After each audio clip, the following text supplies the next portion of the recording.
ICC র্যাঙ্কিংয়ের টেস্টে 1 নম্বরে রয়েছেন জাদেজা, 2 নম্বরে রয়েছেন অলরাউন্ডারদের তালিকায় 1 নম্বরে জাদেজা, 2 নম্বরে রয়েছেন রবিচন্দ্রন অশ্বিন, 3 নম্বরে বেন স্টোকস, তারপর সাকিব বা অন্যান্য যারা অলরাউন্ডার রয়েছে ভালো তারা কিন্তু রয়েছেন। আর বিরাট কোহলি কিন্তু এই প্রথম মানে ওয়ানডে র্যাঙ্কিংয়ে 4 নম্বরে চলে গেছে। 2 নম্বরে রয়েছে রোহিত, 3 নম্বরে রয়েছে কিন্তু গিল একসময় 1 নম্বরে ছিল, 1 থেকে 3-এ নেমে গেছে, গিল খেলতে পারেনি, তাই রোহিত শর্মা এখন স্বপ্নের ফর্মে রয়েছে, টেস্ট র্যাঙ্কিংয়ে 6 নম্বরে রয়েছে।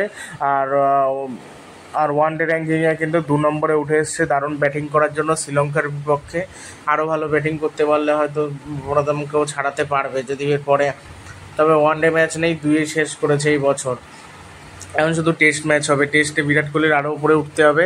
1 থেকে 10-এর মধ্যে বিরাট কোহলি নেই, বিরাট কোহলির 1 থেকে 10-এ ঢুকতে গেলে একটু সময় লাগবে।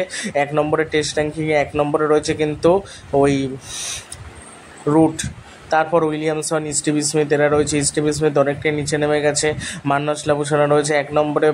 ভাবতে কেমন লাগছিল, এক সময় 1 নম্বরে ছিল হলো ওই বিরাট কোহলি টেস্টে, সেখান থেকে এখন 1 থেকে 10-এর মধ্যেই নেই, বাইরে চলে গেছে। রোহিত আবার 1 থেকে 6 চলে এসছে, 6 নম্বরে কিন্তু চলে এসছে, মানে 1 থেকে 10-এর মধ্যে রয়েছে, 6 রয়েছে। আরও ভালো খেললে আরও আগে উঠে যেতে পারে। কুলদীপ যাদবও কিন্তু ওয়ানডে র্যাঙ্কিংয়ে 4 নম্বরে রয়েছে। তারপর বাংলাদেশের অলরাউন্ডার সাকিব আল হাসান টি-20 র্যাঙ্কিংয়ের নিচে নেমে গেছে একটু। আর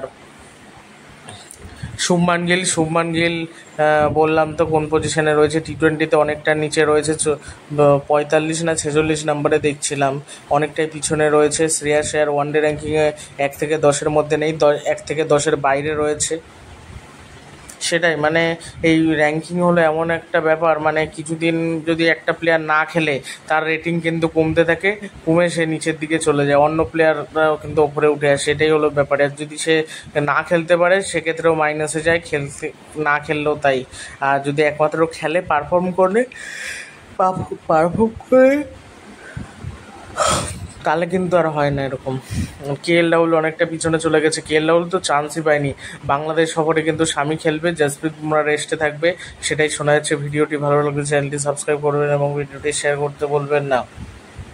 আর টি-20 র্যাঙ্কিংয়ে 1 নম্বরে রয়েছে সূর্যকুমার যাদব, ফিল সল 2 নম্বরে রয়েছে, 3 নম্বরে রিজওয়ান, 4 নম্বরে বাবর আজম, হ্যাঁ, তারপরে মনে হয় বাটলার, এরকমভাবেই রয়েছে আর কি টিমে।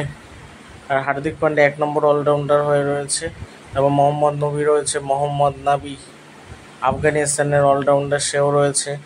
এখন বর্তমানে খেলা নেই, ওই জন্য সময় কাটছে না। যারা ক্রিকেট প্রেমী, অন্য কোনো খেলাও নেই, এই জন্য ভালো লাগছে না, এই হলো ব্যাপার।